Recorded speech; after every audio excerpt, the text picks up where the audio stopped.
Good afternoon and welcome to the 330 Sports Show. My name is Justin Coffin. Today is Thursday, September 14th, 2023.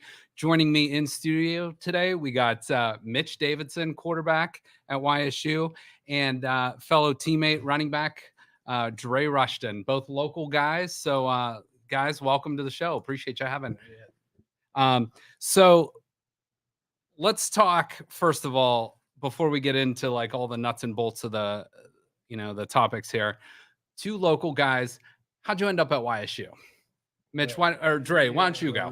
Yeah, you go first. Honestly, this was the place I wanted to be a local guy and actually get a scholarship to Youngstown was rare, especially at a skill position. Usually we get O lineman or D lineman. So they actually called me probably, I think 3 days before signing day. I was at a basketball game and Tim Marlowe called me and he was like, we got a spot for you. You're going to have to come in, work for it and earn it. So the next day I went on my visit and I committed. I knew I was coming. I wanted to stay local. Stay awesome. home. How about you, Mitch? Yeah, mine was kind of crazy because I really wasn't highly recruited in high school, like at all. A couple of Division II schools like talked to me, stuff like that. My stats weren't anything crazy, but I knew growing up around Youngstown area, coming to games as a kid, I knew this is where I wanted to end up. And I remember Coach Marlowe came to my high school and sat me down. He's like, hey, we already got a couple quarterbacks. We got one coming down on scholarship. We looked for him to be like our guy in the future. There's I think 4 other in the room at the time, just brought the Notre Dame transfer in. And he's like, I don't know what the QB room is going to look like for you, but there's a spot for you. Yeah. Local kid. And that's all I needed. I was like, I'm coming, right down in there. And and what they did the previous year in 2016 and stuff like that, I was like, man, I want to be a Penguin for sure. And no doubt. I'm happy I ended up here. So you were recruited under the Pelini era. Yeah, both of us.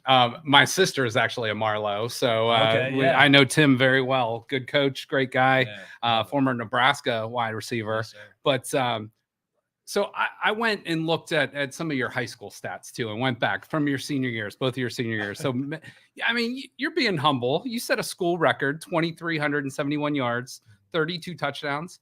It also said on your bio you were a punter as well. Yeah. Okay. All-state punter. All-state punter. Okay. Yes, all right.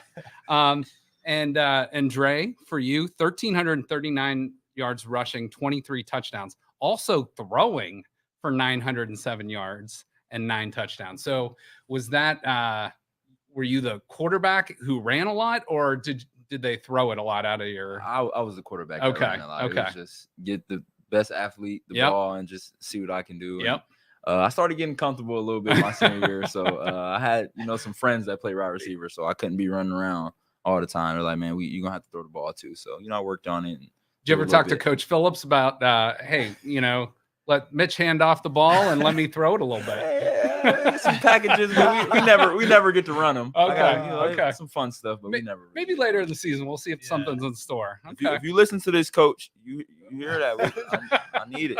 I want to throw back to me. I want to catch. I actually did have a receiving touchdown in high school. Oh, did you? Okay. On there. Yeah. Okay. So I can catch them. Okay. Saying. All right.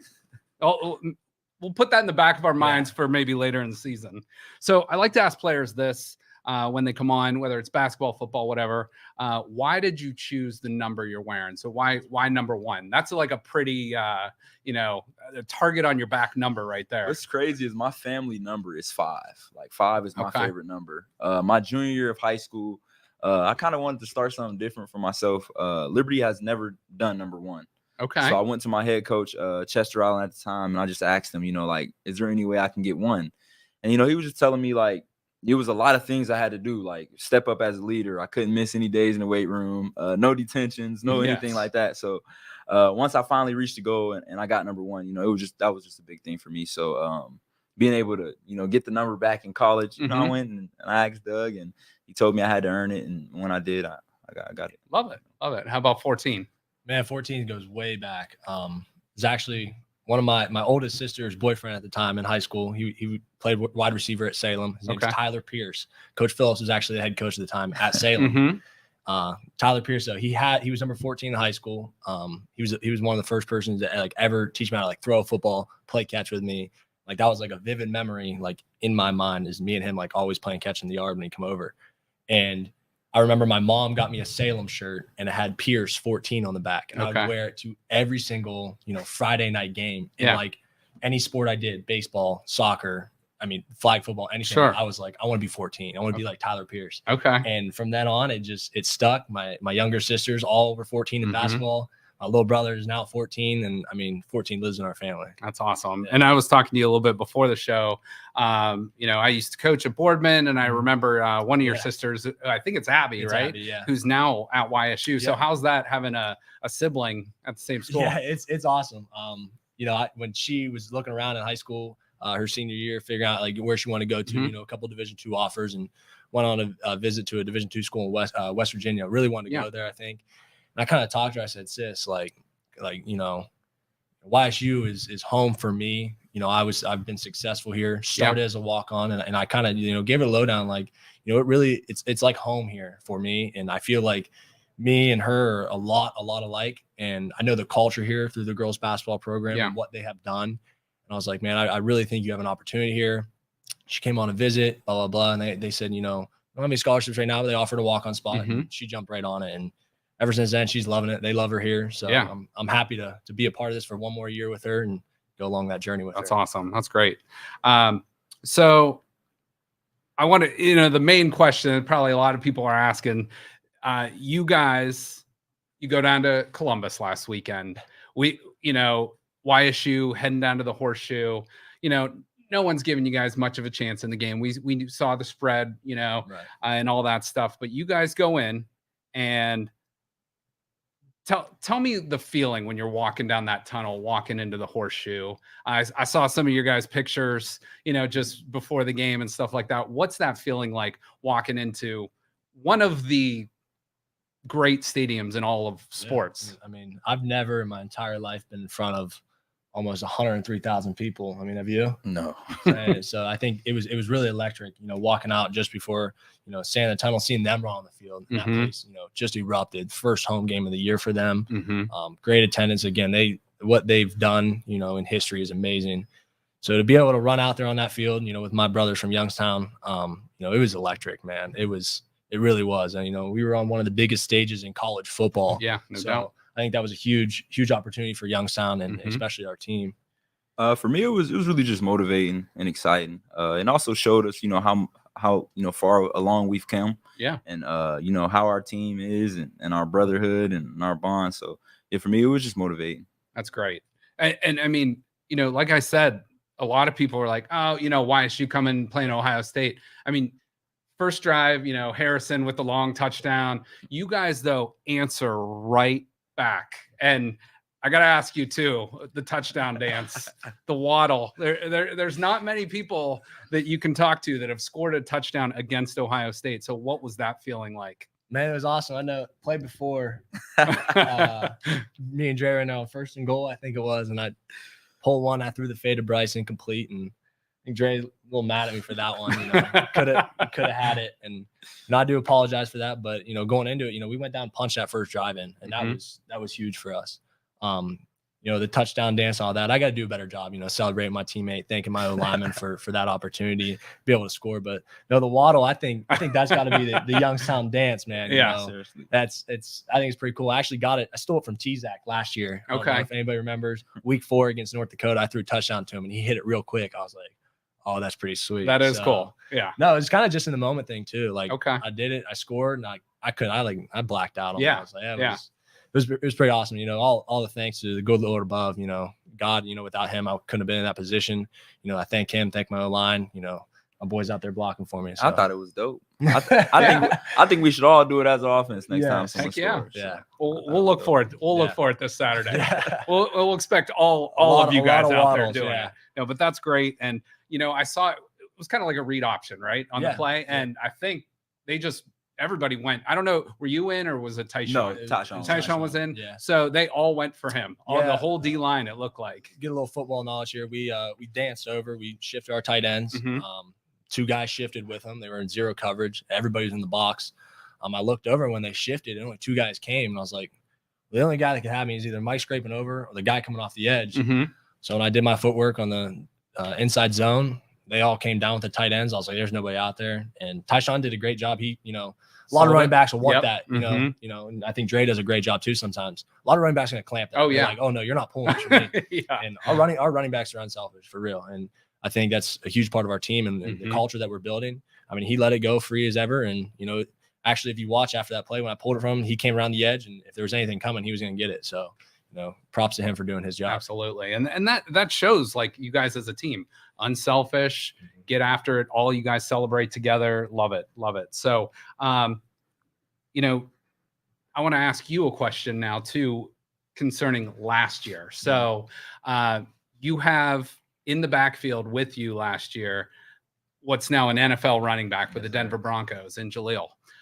What was that like sharing the running back room with him? And, how has that impacted you as a player going forward? Man, he's just an amazing guy. Me and Jaleel are that's my best friend. We got so close, over the year. And he just taught me so much about, being motivated and hard work and just doing the things that you need to do, day in and day out. And I'm so happy for him just to see him, out there and, just showing all his, his hard work showing. And he works hard, man. That is a hard working guy. So, man, just being with him was a great experience. And I'm glad I was a part of it. That's awesome. That's great. So let's go back. We already talked a little bit about your early days where the number 14 came from. When did you guys both start playing football? Like how old were you? When did you first start loving it? I started when I was 4 years old over on the south side of Youngstown, Vonnie Rodgers League. It was something called the Squeegees. It went the Squeegees, the Pee-wees, the middle team, and the big team. And for me, I was a real soft kid growing up. Okay.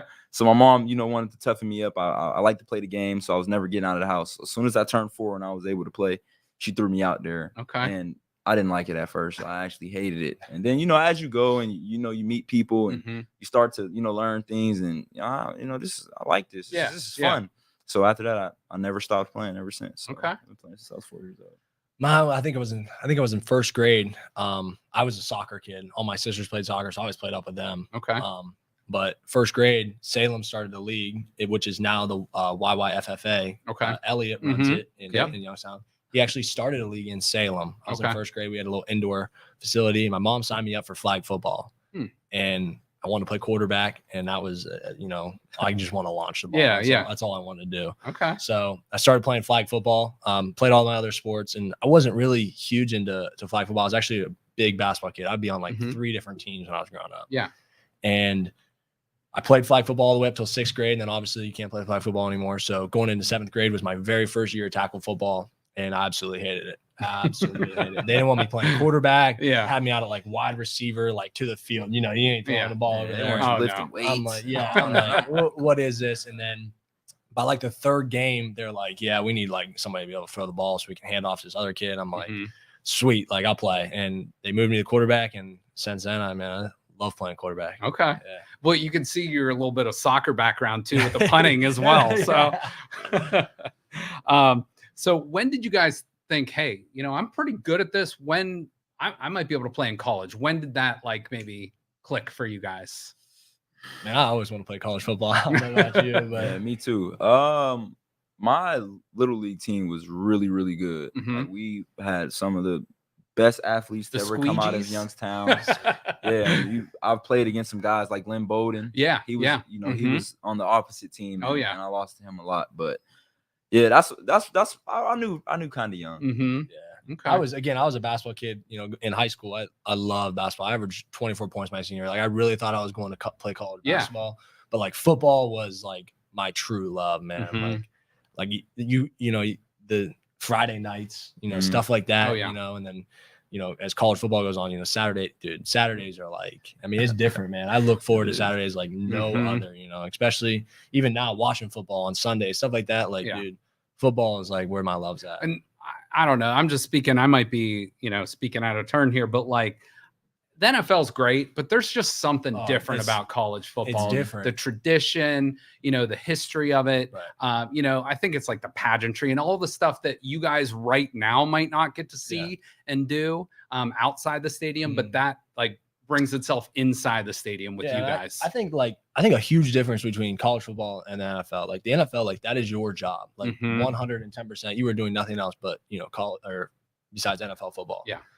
College, I saw this like tweet thing the other day. It said, all these college athletes, everybody's like hyping up these college athletes, blah, blah, blah. Like you're not really thinking about, this dude that's playing quarterback against Alabama probably just had to take a chemistry test. Yeah, right. Friday. Yeah. Like this, if you think about college football as our life right now, but like we're still students, we're student athletes, every going to class, you're studying, you got it, and you have to be passing your classes or you can't play football. Exactly. And I think like about that, like college football is just to a different level of excitement and like all that comes with it, because again, like it's not our entire lives, it's not like you expect NFL players like to throw, catch, run, tackle. Like that is your job. I think it's a little different on the college football level, Yeah, college is still like the process, you know what I mean? So you're still working your tail off to get to the NFL. And I feel like when some people get there, they get complacent because I'm here now. I got my check, I got, all those things. So college football, you can really see the work. You see who you can tell, like who really wants it, who really wants to take that step to the next level or really get there. And you guys are sort of limited, right, by NCAA rules, how much you can practice per week, all of that. So the extra stuff you got to do on your own. Yep, it's all volunteer. Like film sessions afterwards. I just got done watching film in my center. Like that is all voluntary. Like they cannot force you to come in and do that. Like that is all on you. And again, when you see a guy, I'll throw a name out like Max Tomczak, who was a walk-on, earned a scholarship. I mean, that dude was in here day in and day out working his tail off.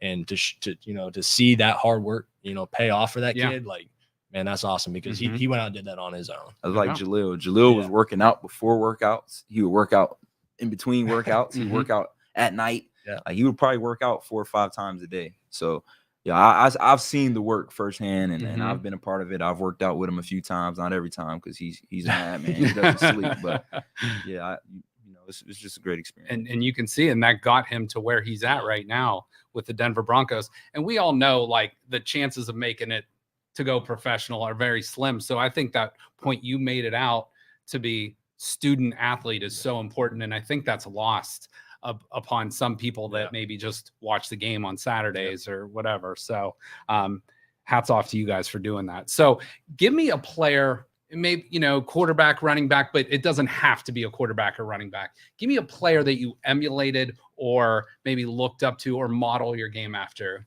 Reggie Bush. Okay. USC Reggie Bush. Oh, man. I probably watched his highlight tape over 100 times in my life. Reggie Bush was probably the most exciting player I've ever seen. My older brother, Jesse Curry, was actually started wearing number 5 because of Reggie Bush. So he passed it down to me. So yeah, Reggie Bush is the player for me. I got 2. I used to watch him all the time growing up. I'd YouTube him. Brett Favre, absolutely. Everything he did on the football field is absolutely, awesome. The kind of character he was on the football field, funny guy, always happy, smiling, and he was a gunslinger. Oh yeah. There'd be videos of him saying, I'm gonna try to break the receiver's hands today. I'm gonna throw. I'm like, hey man, why not? And then the other one's Drew Brees, man. Just the way he is. I mean, the legacy he built in the NFL. Even in college, like he was a dog. Yeah, and I loved his like pregame huddle. He'd get the whole team fired up, juiced up. And then Reggie Bush, I have to say, because like I was in college when Reggie Bush was in college, and like so he was the most explosive player. I think maybe him, Ted Ginn, in that ilk, like of the like best athletes I've ever seen on the football field. And I think he deserves a Heisman Trophy back too, by the way. So Definitely. Superstitions or rituals like pregame or postgame? I have to call my mom. Like I have to talk to my mom. That's awesome. Yeah. Like once we get off, once we get back from the tailgate and we get in, or before we go out, I have to call my mom just to hear her voice. My mom doesn't really know a lot about football, but she thinks she does. Yeah. So like I also call her at halftime too, and just ask her like how you think I'm running, or are you seeing anything? Just just because it's my mom and I know she wants to talk, and she says the same thing all the time. It's like, you're dancing too much. You need to just run. I haven't even done anything, but yeah, that's. No, my biggest, I love praying to the good Lord above. Watch over me, my teammates, keep us all healthy, stuff like that. That's number one thing I always do. I go out, do my pregame walk. Yeah. Don't touch any lines on the field. You know, Okay. Okay. like baseball, you don't Yeah. touch Yeah. chalk Right. till it's time Right. to Jump play. over the chalk. So Yep. I walk over all the lines. I don't touch any of them. I come down the corner end zone, pray the good Lord above, and my grandpas are up there, my guardian angels. So That's what I awesome. do. Yes, That's sir. great. That's great. Do you guys, and I'm sure a lot of your teammates do, but do you listen to music? I don't know. Like certain coaches have a policy with that. Yeah. Like some guys are allowed, some guys aren't. Some teams are, some teams aren't. Was Coach Phillips allow that? And like, if so, do you? Yeah, he Okay. lets us listen to music. I'm not game day. I'm not a real big like jump hype around like Mhm. rap guy. I'm pretty much like an R&B guy. Okay. So yeah, I'll just put my headphones in and listen Yeah. to some What do you calm listen and to? smooth. It all depends. It's been a lot of SZA lately. She just dropped a great album. Well, last year she dropped it. I might listen to a little Chris Brown. Might listen to just some soft R&B stuff. I listen to the greatest rapper of all time, Lil Wayne. Yes. Okay. That's my guy. Yeah. And then, right before when we're getting closer to game time, Rod Wave. Love Rod Okay. Wave. Oh, Okay. He's the man. Yes. Okay. Bryce Oliver got this Bryce man. put me on a Rod Wave, dude. Okay. It gets me just in a mindset. Like, Well, let's he's go. on Tuesday. I'll ask him about that Yeah, on Tuesday. Man. Okay. And so those are that's your go-to artists Yeah. then? Okay. How about pre or post game meal go-to? I'm a big candy guy. I Really? eat a lot of candy. Okay. So my post game meal is usually, we get like buffet style. Yeah. So you can get like Yeah. pasta, or I'm usually a breakfast guy. Okay. Yeah. I like to go towards the breakfast foods and candy. Do you see like DK Metcalf what he does? Yeah. Candy. He eats Crazy. like he eats like nothing. And how is he that big? He put out his candy thing. I've been stealing. He gets the gummy star, not the gummy Starburst, gummy Skittles. He gets Okay. a bag of those, and he gets the Lifesavers, and he just puts them in a bowl and mix them together. It's great. Okay. DK, that's great. That was great. No, on game day, like again, we have a buffet style, like the hotel and stuff like that. But like I'm a big salad guy. I'll sit Mhm. there and eat like 3 salads in a row. Like, Okay. I love salad. Okay. And then energy drinks, man. I love it. Good energy drink right before a game. Oh my gosh. Terrible. I'm I'm trying to tell these guys they need to stop I drinking started those drinking energy those drinks, man. Gatorade Not Fast good for Twitch. you. They're better for you. You won't be cramping up though in the hot Yeah, weather, at right. least. So Yeah. okay. Do you have? I think I know your answer already, so I'm gonna go with you first, Dre. Do you have a favorite football moment? A favorite moment, and this could be when you were 4. This could be last Saturday. I'll probably say my senior year of high school. We played Girard. They were really good at this time, and we were really good. And we actually went down like 14-0. And my coach that came up to me and was like, "You good?" I'm like, "Yeah, we're gonna be good." And we ended up going on like a 35-point run, and we ended up beating them at Girard. And just to do it with those guys, man. My high school team, we were a real small team, and we had a lot of success my freshman year. Sophomore year, it was real shaky, but junior and senior year, I grinded all with those same guys. So similar as what we're doing at YSU. So for me, I'm a real big grind, with the guys that you Girard started. was good too back then, and the guys that you you struggle with. I'm real big on grinding and not running to different high schools and running to different teams. So just that grind process and to be successful with those guys. You're loyal. It was a great moment for me. Very good. Is it last Saturday?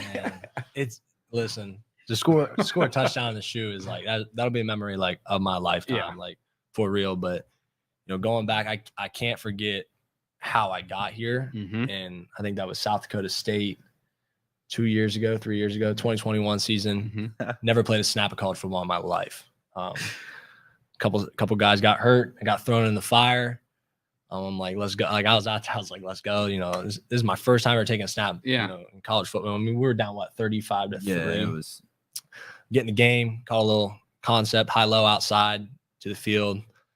Got the snap. Took my 3-step. I didn't know I was just like I almost like froze. I just kind of took off.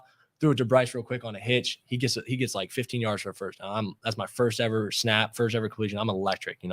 Can't wait. Coach Troy always said, when we change a quarterback in the game, we're going to get you a completion and we're going to take a shot. So I got the completion. We come over, we call it crack and go for Bryce with a Dover. And we've said all week, if they go one high, you can't throw the crack and go because there's a post safety. He's going to pick it. Well, they were going to post safety. I saw it. I'm like, screw it. I'm throwing this crack and go. I snapped the ball. They blitzed everybody. Mm-hmm. It was cover one with one high safety. Ran the crack and go. Obviously, they didn't bite on it, but I was like, threw it. My boy Bryce Oliver goes up, mosses this dude, touchdown. My first ever college game, ever playing at quarterback, 2 for 2 with a touchdown.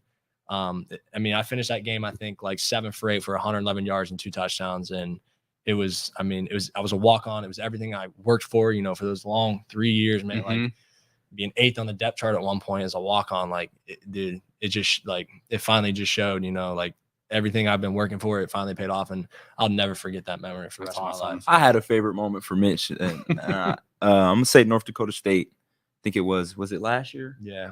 We were having some struggles in the first half, and Coach I came in at halftime and told Mitch, like, you're ready to go, like you're gonna come in and start. And just the poise and the leadership, like you came in with, like you can just come in, being a backup and come in and control the offense and run an offense. And we were actually very successful in that second half. I want to give you flowers for that, man, because that was really. And you got to look those other 10 guys in the eye, and they got to believe in you. So that says a lot about that, Yeah, I know, man. you guys want to hug it out or anything? Oh man, my guy. Hey, I got to give you a compliment though too, because I thought your best play last week was dropping in the bucket there. T-Zach. Yeah, that 3rd and 2, 3rd and 3. Yep. That was a hell of a throw, and I don't think many NFL guys could make that throw. Kudos to T-Zach for getting open. They were down man coverage. Go against a guy at Ohio State. Yeah, beat him in man coverage outside. If you look at the leverage on film, the dude was outside. He's not supposed to give up outside contain. And actually, when we hit the shot on the sideline, film shows it. Their secondary coach is standing there freaking out. He throws his paper, jumping up and down, and like to see that we made Ohio State. It was awesome. Highlight of the game for sure. Yeah, that's awesome. So both of you have been backups. Both of you have been starters. What's the difference between going from that backup role mentality to that starter role mentality? For me, I'm not really gonna say it's a difference because I prepare. I'm prepared, same way either way. Really, it's just going out there and trying to start fast. Yeah. You're the first person on the field, so you want to set the tone not only for the offense but for the other guys in your room. If I bring energy like Jalil used to bring, so much energy, and that energy energized me. So when he needed a break and I got in, I was like, I don't want any drop off of the energy or the, the production. So for me, it's just really just going in there and just, having energy and getting those guys, behind you ready to play as well. Yeah, I'd be the same way, man. Like the preparation and everything you do leading up to it, whether you're the starter or the backup, there's zero drop off because again, you're one snap away. If you would ask me, last year, hey, you're going to start second half of week 4, I would have told you you're crazy. But I prepared as if I was a starter. And going into it right now, Bro Bungard's our backup. Max Blank was a backup. They were in there watching film with me. They're preparing as if they were the starters because, again, when that moment comes for your opportunity, which you never know when the opportunity is going to come, like you have to be prepared for that because if you're not, it's the next guy. And that's really what college football is about. Now, you guys being some of the older guys on the team, do you feel an extra responsibility to take some of those younger guys under your wing? Yeah, definitely. For sure. Because, we've been around. These guys are, some of these guys are 18. I'm 24 years old. Some of these guys are 18, 19 years old. So if I can, do anything just to not only in football, but, just to help them in the classroom or just with life or, anything like that, I'm always a guy they can call on it. And Coach Phillips does a great job recruiting these freshmen, man. These guys are coming in, they're ready to work, they're hungry, ready to learn. They're smart. Yeah. So yeah. Yeah, definitely. I mean, I got two freshman quarterbacks that came in last year, and again, I wasn't the starter at the beginning of the season or anything like that, but like when I had got here, I had a couple guys pull me under their wings, and again, they're still my best friend to this day. One of them will probably be the best man at my wedding one day. And, because of that, I felt a responsibility to do that same with, Max and Bo. And again, they're living with me now in the football house. I do everything with those dudes. I mean, those are my guys, and I've tried to show them the way because, again, they are the future of Youngstown. And this program, this team will go as far as they go. And I feel like it's their responsibility to sit back, learn. Yeah. And then when the job is yours, they're going to be really successful at it. I mean, those two have caught on more than anyone I've ever seen. And it's truly, you know, it's awesome to see that, because sometimes we'll be in the film room. Yeah. You know, Mitch, why didn't you go here? I'm like, I didn't see it, you know, like it's great to see that, because again, they're pushing me every day too, because it's like, hey, if I'm slacking around or I'm not doing my job, you know, it's the next guy up. Exactly. And we live by that culture here. That's great. That's great. All right, let me ask you about some of the teammates. I'm going to just throw a word out there, and you describe. Can't be yourself. It's got to be another teammate. So, who is the toughest guy on the entire team? Toughest. I got one for you. You gonna say?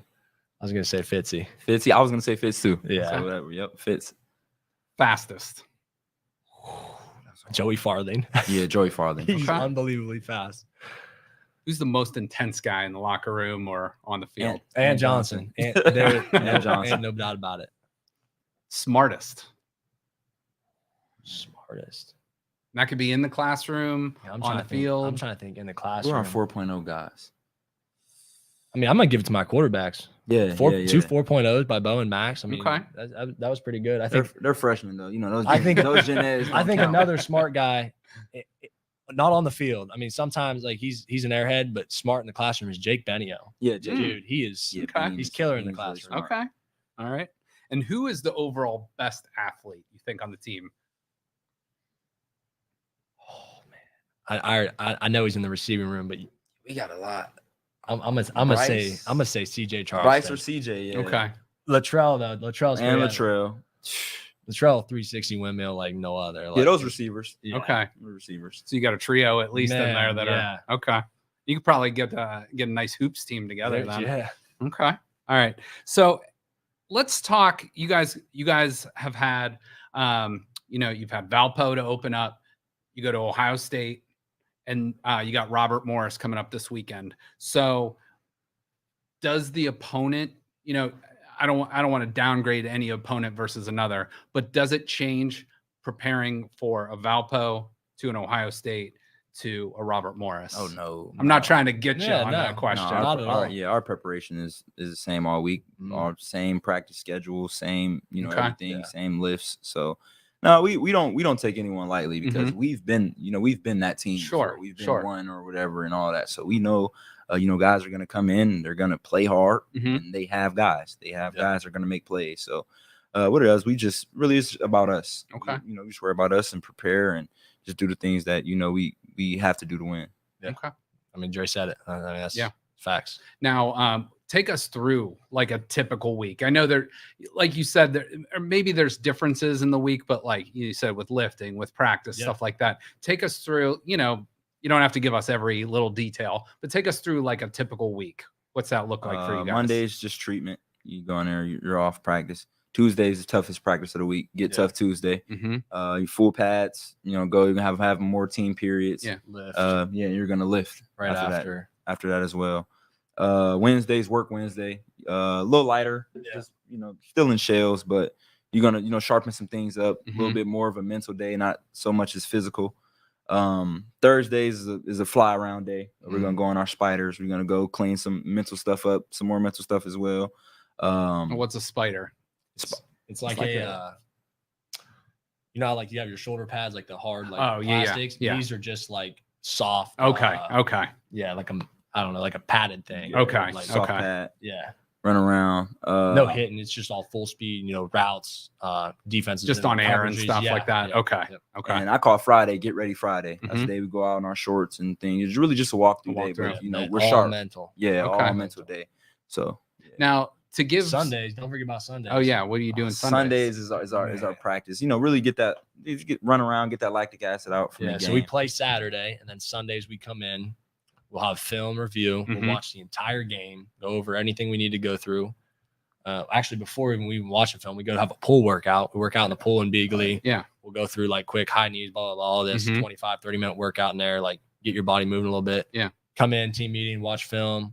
Then we'll go out and have practice. We'll do 10 sprints, get the lactic acid again, building up all like that, and then just do corrections, run through the stuff you kind of messed up, what you need to work on. Sure. Little introduction of the next week, and then, So we don't really get to watch football on Sundays. You don't get. You're not getting out of the facility till 6:00. You miss all the 1:00 games. Dre doesn't get to watch the Browns. It's like I'm looking up. I'm always Hey, you get check to your watch phone. them this week. Yeah. Monday night. Yes, So sir.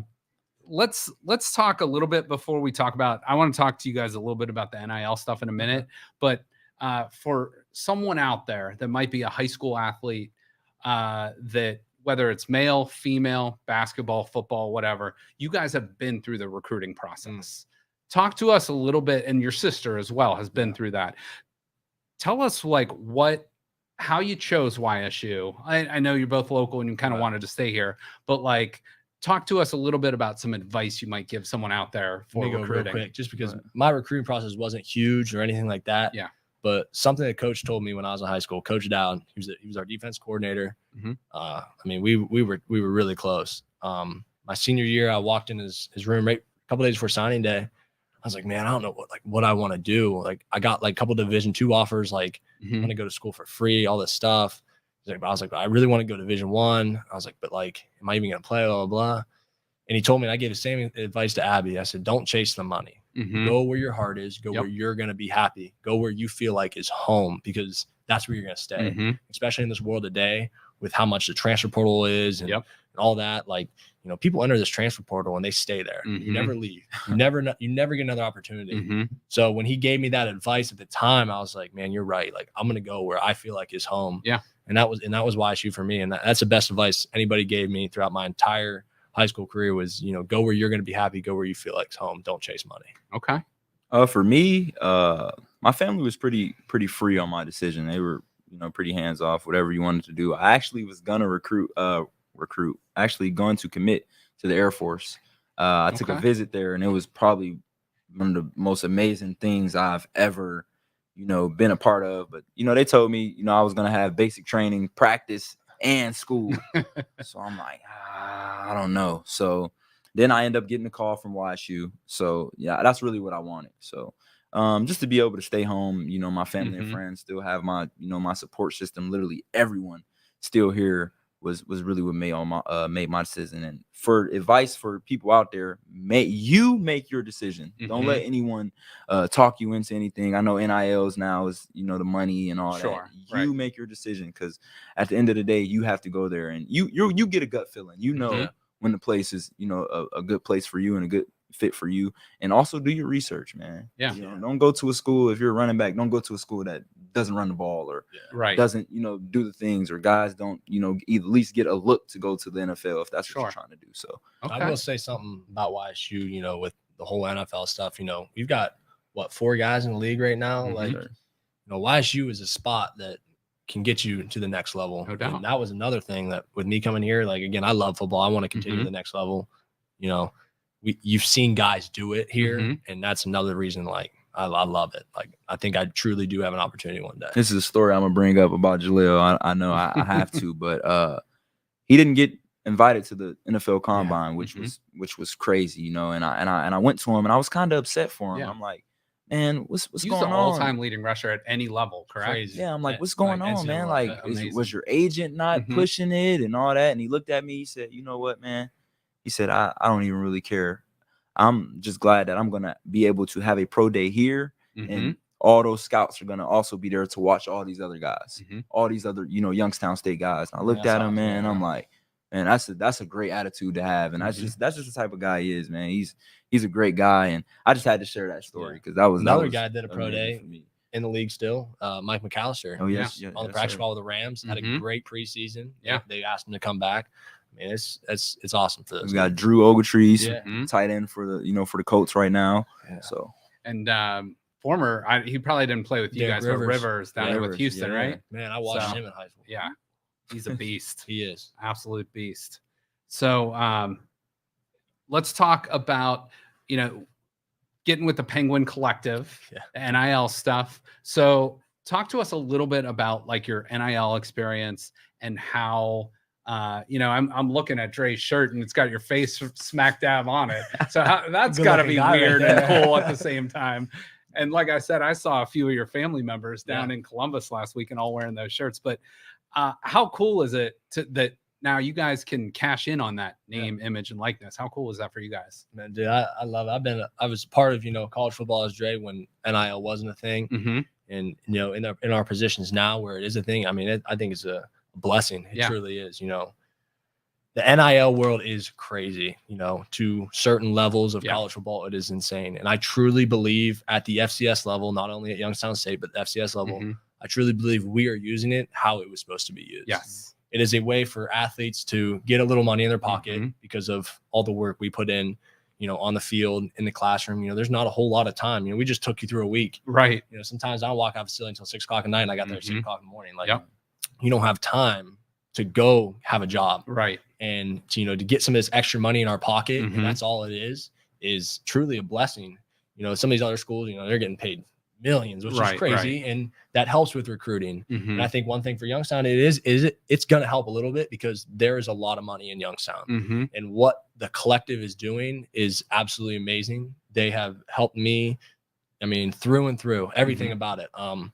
Actually, the Youngstown clothing NIL I did separately from the collective because they weren't That's Matt over at Youngstown. Awesome guy. Love him, man. He's been with me since day one. We were talking about doing NIL before I wasn't even a starter. I was a backup, and he was all about it with me. And I thank him for that. He was actually my very first NIL. So thank you, Matt and Youngstown Clothing. But I did their NIL separately because, again, the collective wasn't established yet. Sure. And then all my other deals I've went through with the collective, and it has been nothing, again, but a blessing. They make it so easy. It's the best thing ever. And they make sure you're following all the rules. You're going about everything. They're making your contracts. They're making sure you're doing everything in your contract, so nobody gets in trouble, YSU or us as athletes. And again, it's a blessing, man. I really thank those guys. Ty up there. He's been like my day one. I want to shout out one of my NILs I'm doing. It's actually with the Friends of the Rich Center on campus for autism. We just actually closed in on that deal this week. Got a little surprise for everybody on Saturday. Okay. I got a little special something coming out. Okay. It's going to be sweet. And I'm super excited about that one. It really is what everything's about, giving back to this community and, what you can do for kids in this community. It really is about Youngstown. And I know we talk about it all the time, it's about other people. It's never about, just Youngstown State football. It's not, because without this community and everything it's built, we don't exist. And truly want to thank everybody for that. So that's awesome. Yeah. For me, this NIL's process is, it's been great. I want to give a big shout out to the collective. They're amazing. Mitch hit on all that a lot, but for me and the NIL, the money and everything is, it's good. I'm able to, do the things that I wasn't able to do before, but for me, it's really the connections. Yes. Like NIL, I've met people that I have, never ever would imagine that I would have met. I've met people that are Liberty alums from 75 that, have been, watching me, and, everything. The money is good, but, connections are forever. So I know, this football thing is, it doesn't last forever. But if I can, get some connections or be able to, reach out to someone for a future job or a future opportunity, that's why, NIL is great to me. So I've met some amazing people. And it truly does help build our brand. Again, meeting people. I'm one of Dre's guys, Mr. Reuter. Met Mr. Reuter, and dude, he's awesome. Amazing. He is a great dude. I introduced you to Glenn before, but Glenn Galt Heating and Cooling, like he's like, hey man, you need a job when you're done. I need somebody in sales. I was like, man, that's an opportunity, we might not run into in our lives. And now we have because of this. And it's really like, I feel like happy, about my future after this, like knowing like I do have options after this, and you're not just, I played my last game and then, all right, see you later. Sure. You know what I mean? Right. Like, now it's almost like you build relationships with businesses, business owners, and the community and all that stuff. Like, you really could, go work for one of those guys after this. You really never know. And I love that you said that too. It's about the connections. I think a lot of people see on the national level guys getting a Rolls Royce or a Bentley and stuff, and that's not what it was intended to be. Right. It was intended to be get some guys some money in their pocket, like you said. It's almost like an extended football internship. Like there's kids you're probably in class with that go and get paid internships at businesses. We can't do internships. And you can't. We don't have time. Yeah. Exactly. So this is your way of getting something back for what you're doing out on the field, not to mention all the work you're putting in the classroom and on the field as well. So love what they're doing at the Penguin Collective, and hope to see you guys on some more commercials and doing stuff around town. But you guys are really truly an embodiment of the Youngstown area, and I love how you speak highly of it. And a lot of people, I always am one of those people that if you're not from Youngstown, sometimes it gets bagged on a little bit, and you got to defend it. And they just don't understand. Exactly. That's all. Like, you don't understand. You weren't here. You don't know what grit is. You don't know it, how it's like here, and you don't know the support here. Man, it's a lot of love here, and I hate to see the the bad rep and things like that. It's like when recruits come in and you tell them I'm from Youngstown, like, oh, they give you love. Like they understand. They get it. Once you're here for 2-3 years, some people never want to leave. Exactly. I know guys that are from California that play football here or all these other places and are still here to this day. So, and I think a point on that is like once you're from Youngstown or around Youngstown, like you meet other people from Youngstown outside of Youngstown, like you truly are family for life. Quick story: I was down in South Carolina on vacation, wearing a Youngstown State shirt. Random dude comes up to me, starts shaking.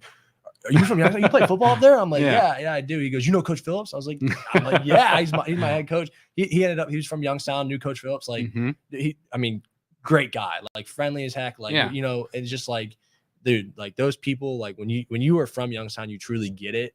And if you're not, it's just, you don't get it. Yeah, that's crazy. I had a similar situation like that in Vegas.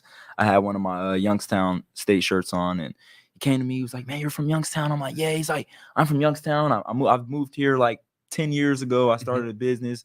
But I was like, is there any way you can get me a helmet or a jersey? I'm like, I don't know if I'll be able to do that. But he does have my Instagram information. He does, reach out a lot and just talk about football, and says he's gonna come to a game. So I hope people are proud to be from Youngstown. If you're from Youngstown, you're proud of it. I think Dre's a huge guy for that. I mean, loves Youngstown. You don't let anybody ever talk about Youngstown. 100%. No way. So expectations for the rest of the season. You guys got one more non-conference, then you're in one of the toughest, probably the toughest division in the FCS. So what's your expectations the rest of the season? You don't have to give me a record. Yeah, actually, I hate that question. You always get that question. But I will go on to say, man, we take it 1 week at a time. Yeah.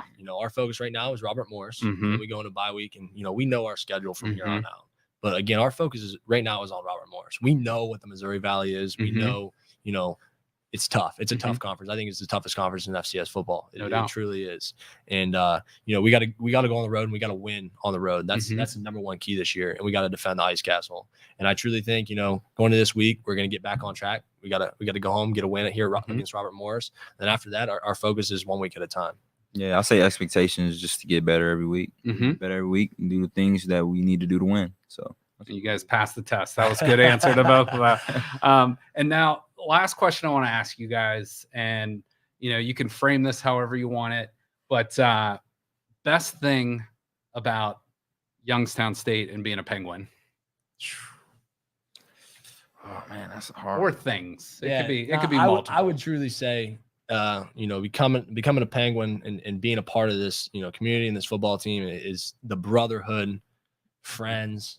I mean, I've met a lot of these dudes on this team, eventually one day are going to be at my wedding. I mean, one of them might be my best man. I truly feel like this bond is a brotherhood. I'd do anything for any of these teammates. They text me anything. I mean, like, they really are my boys. Like, I feel like every day I walk in that facility, I'm with my family. And, I truly believe, even on the defensive side of the ball, a guy that came in here out of transfer, Ant Johnson. I mean, that dude, when he got here, I wasn't real sure about Ant, but that dude has grown on me day in and day out. Come up to me, man. I got you, bro. You're my quarterback. And then like, dude, to feel that, like, even from a guy on the other side of the football, man, like, it's a family. And like, I truly believe Coach Doug has built this culture up. And I know it too. Like, even these freshmen coming in, like, Bryce Schondemeyer, a quarterback in our room, like, he jumped in the room, and like, he's like one of my best friends. Like, he's a part of us now. And it's just, that's how the culture is. Yeah, I think Mitch pretty much hit it. Just the brotherhood, just being a part of everything. I said something to the team earlier this year, and it was said something I read. It was like, you come in as strangers, you work to be teammates, and you leave as family. And like that's one thing that really stuck with me, and one thing that our team really embodies. You know what I mean? I know guys that are jumped in the portal and been on a team that they don't know any of those guys. Really, they don't really have a brotherhood. They're literally just out there just playing. So I've been through so much with all these guys, man. We've been through losing seasons. We've been through missing the playoffs. We've been through the doubt, the he say, she say, and it's just now that we're at the the end of the tunnel where the light is, it's exciting. And I can't wait to see where the season takes us, and I just can't wait to be successful. Absolutely. Well, one more thing, how can people get a hold of you if maybe they're a business, want to get in touch with you guys on social media, wherever? You can get in touch with me on Instagram, Dra Rush05, on Twitter as well, Rush to Dra5, or my email is drarush05@outcloud.com. Yep, my Instagram's Mitchell_Davidson. My Open Doors is in there as well. We do go through Open Doors. You can click the link, go right in our Open Doors. You can request anything like that through NIL. Yeah. Okay. Well, Dre, Mitch, it was great to meet you guys. Yes, sir. Appreciate you guys coming down. Best of luck to you guys and your teammates the rest of the year, and go Penguins. Thank you. Hope to see you at the game on Saturday. Absolutely. Yes, go sir. Twins. Stand it by. Hold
All right, we are back.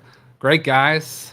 Mitch, Dre, appreciate them coming down. Good luck to them this weekend against not Valparaiso, against Robert Morris. Excuse me, I had the wrong teams. But speaking of teams from Pittsburgh and a team from Ohio, we're going to talk a little Cleveland Browns here and Pittsburgh Steelers. They play Monday night.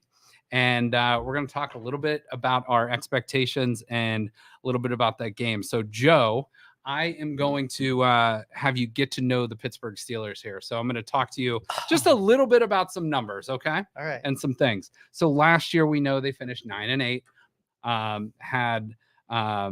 went 0-1 to start their season at a big loss against the 49ers, 30-7. Their scoring offense last year was 26th in the NFL, 18.1 points per game. They were 16th in rushing yards last year with 122 yards a game, and they were 24th in passing last year with 215 yards a game. So basically what I'm saying, their offense isn't this juggernaut. It's not this powerful, machine. Their defense last year, though, was very solid. They only gave up 20.4 points a game, which was 10th best in the entire NFL. So defense, pretty strong. Offense could use some work. Now, their key additions in the offseason, and excuse me, I'm going off my phone here on my notes, but Joey Porter Jr., corner out of Penn State, Broderick Jones, their first-round pick, left tackle out of Georgia, Patrick Peterson, the corner.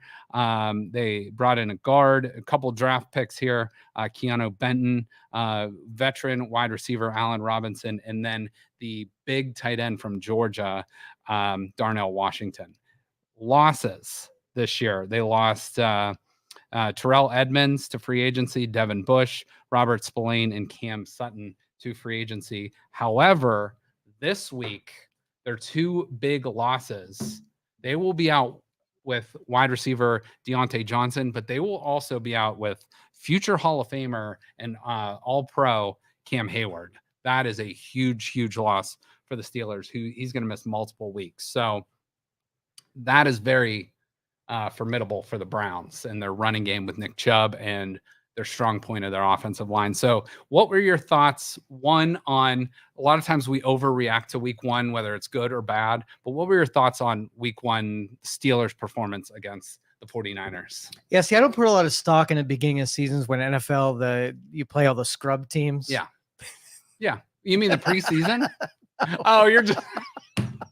Got it. Yeah, the Bengals, the Steelers. I got it. Oh, sorry for hitting you with that one. I didn't give you a heads up. But anyway, but no, I mean, yeah, it's whenever you're, these offenses and defenses are really calibrating, especially when you get newer squads. I think, your more seasoned, squads are really getting it together. So you win a couple in a row and you'll watch teams like the Patriots, who just got some miles on them, they'll solidify as the season goes on. So you let's just say you beat them 3 games. They start 0-3. Yeah. You never count those teams out. Okay. That's fair. And now I want to talk about Mike Tomlin, because there are a ton of Pittsburgh fans out there that I think are just nuts. Just they're Pittsburgh fans, so that's one. But excuse me, I apologize. But the reason I think they're most crazy is they want to fire Mike Tomlin. A lot of them. Who are you going to replace him with that's any better? Mike Tomlin, in my opinion, currently is the best head coach in the NFL. The best head coach in the NFL. Yeah, you might say Bill Belichick, Andy Reid. I think Mike Tomlin is the best leader of men in the National Football League. My opinion. This is coming from a Browns fan, so there's no bias here. I think he is the best head coach in the NFL, and I'll give you his resume in a minute. What do you think about Mike Tomlin? Yeah, so I think he's one of those genius coaches. Anybody but him is going to be a downgrade. So I don't see what the upside is to getting rid of him. Now, he is a defensive specialist, and Pittsburgh is generally known for their defense. Their offense has struggled. I know there's a lot of people that don't like their offensive coordinator. That's one topic, but I think Mike Tomlin overall is a great head football coach. And defense is your brand. Exactly. Well, yeah. And for Pittsburgh, they are known for that for 30, 40 years now. So let me go over these numbers with you on Mike Tomlin. He is in his 17th season in the NFL. All of them, well, 16 consecutive, have been 500 or better. He had 1 8-8 season. The rest of them over 500. That's amazing. That is unheard of in the NFL, in a league where you're literally built. It used to be 8-8, but you're built to be 500 in the NFL because there's so much parity from top to bottom. He is 163, 93, and 2. Amazing. And he is one-time Super Bowl champion. Now, Pittsburgh overall leads the series. It's a lot closer than I would have thought. The Browns kind of dominated that series early, but the Steelers lead the series all time 80, 63, and 1. That's pretty good for how dominant the Browns have been over the past, or I'm sorry, the Steelers have been over the past 25 years. But the Browns have gone 3-4 in their last 7 games, if you throw in that playoff game. So they are kind of turning the tide a little bit, but the Browns have not won in Pittsburgh in a regular season game since 2003. And they will try to avenge that on Monday night. So what are your thoughts for the game Monday? What do you want to see as a Browns fan? I'm not going to put a lot into this one just because of how neutered the offense the Steelers have been. It's not, I mean, the defense is going to crush them. And I think that's going to be a little bit, minimized just because of how, off they've been. Okay. Now, on the other side of the ball, I'm really looking to see what the defense can. So if our offense kicks it, I'm going to give them lots of credit against this defense. Okay. Now, let me give you, and again, I don't have my pages up, but I'm going to read off my notes here. So I put, the first thing I want is to get the Pittsburgh monkey off our back. So go into Pittsburgh, Acrisure, I think it's called now, not Heinz Field. Go in and get that win. That would be the first since 2003 on the road in the regular season. Do you know the last time the Browns started 2-0 in the regular season? I'm gonna have to go back a bit. Yeah, it had to have been the first couple of years when they made the playoffs a couple times. It was before they moved. Holy crap, we're in the 80s now. No, we're in the 90s. Okay. So give me a guess in the 1990s. 92. 93. All 1993 was the last year the Browns started 2-0. Insane. Do you know the last time the Browns won the AFC? Wasn't even the North then. It was the AFC Central. No idea. 1989. We're due. I mean, the due factor is time. Yeah. Also, the Browns have not won back-to-back divisional games since 2014. So it's time. So again, I think the Browns defense is the key here. They need to continue to be dominant. Last week, they were one of 2 teams, them and the Atlanta Falcons, not to allow a pass over 15 yards. That's pretty amazing stat there in this current NFL. And Cam Hayward, when he's in the game versus Cam Hayward when he's out, the Steelers defense is noticeably different against the run. So take advantage of him being out. He is one of the best players in the NFL. He's getting a little older, but he's one of the best players in the NFL. So the Browns need to take advantage of him being out. Deshaun Watson needs to kind of get back on track. Hopefully he gets a normal weather game this week, but the Browns need to take advantage of that. And that's one thing. If he can connect on some longer distance throws against the Steelers defense, his confidence is going to go through the roof. This game's going to set him up for the rest of the year. And their secondary is not terrible, but it's not great either. So they do have one of the better safeties in the league with Minkah Fitzpatrick, but the rest of the secondary is a little bit older. They're not great. So hopefully the Browns can take advantage of that. Watson and some of his weapons. No throwing in the dirt this time, Mr. Watson. No.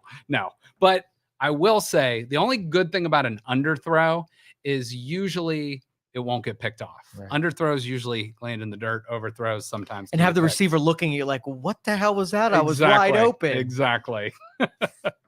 All right, Joe, last thing we're going to do today is pick the games for this week. So I meant to send that to you. You totally That's gave okay. me That's all right. I'm so I already sorry. made my picks. So I'm going to just write your picks down as we go through. So am I allowed to go off the reservation and do some crazy picks? You can do whatever you want. Okay. So we're going to start with tonight's game. Yes. We have the Minnesota Vikings traveling to the Philadelphia Eagles. I'm going Philly. I'm going Eagles too. Okay, Joe, and I'm writing these down so I don't have to go back and relook. All right. In the division, so all four AFC North teams play each other this week. So you got Baltimore traveling to Cincinnati. Cincinnati trying to avoid going 0-2. I'm going Ravens. You're going Ravens? Yeah. Joe's going Ravens. I'm going Bengals this week. So we differ there. I do not think Burrow's healthy. I think that it's going to be another bad one. Okay. He has lit them up in the past, though. So we'll see what happens. Maybe he's back, but that's good food for thought there. All right. Seattle, who laid an egg last week, will travel to Detroit. I'm going Lions. The Lions owe the Seahawks from last year. All right, I'll go Seahawks then. Okay. We'll differ on that. All right. And the Seahawks a lot of people love the Seahawks coming into the season. They really laid an egg week 1. This is probably the pooper of a game this week. You got the Indianapolis Colts traveling to Houston to take on the Texans. I'm going to take the Texans and CJ Stroud. Yeah, I'm going to go with you on that. Okay, Joe's going Texans as well, so we agree on that. All right, next one. Chicago, the Bears, Justin Fields going into Tampa. Tampa had a big win last week. Chicago had a bad loss. For that reason, I'm taking the Bears on the road. I'm going with Baker Mayfield. Joe's going Baker in Tampa. You're kind of a Baker Mayfield apologist, homer. Yeah, I am. Okay, I'll go with it. There's nothing wrong with that.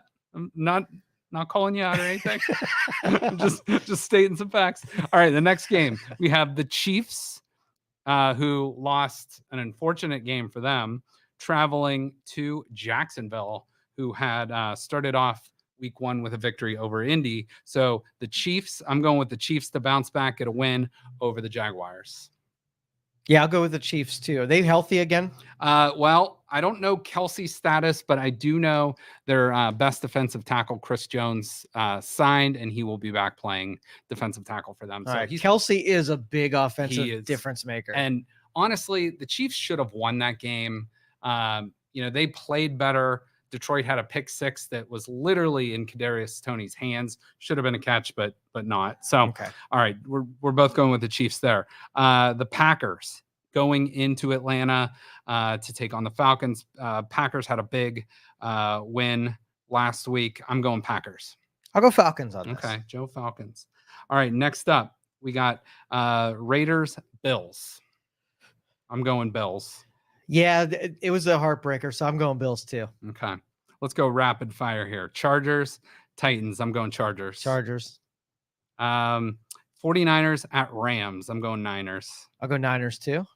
Giants at Cardinals. Oh, I'll go with Cardinals with Dobbs, baby. Joe loves the Cardinals. The Cardinals almost won last week, but because of me and Dobbs.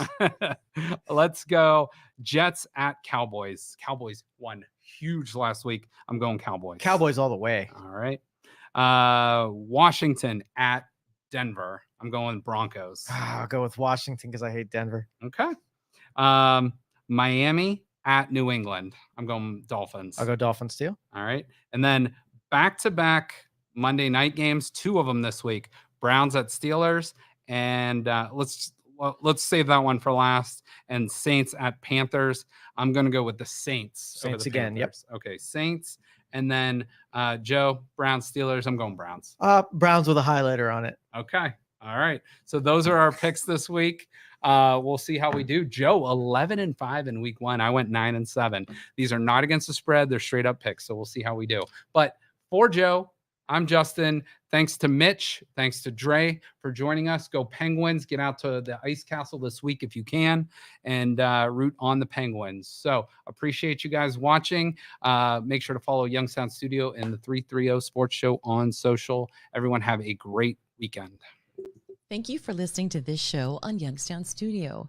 If you like our programming, we invite you to subscribe to our YouTube channel, follow our Facebook page, or subscribe to your favorite podcast platform like iTunes or Spotify. This is original Youngstown content, and we would appreciate you sharing the videos and the word about us. Thank you.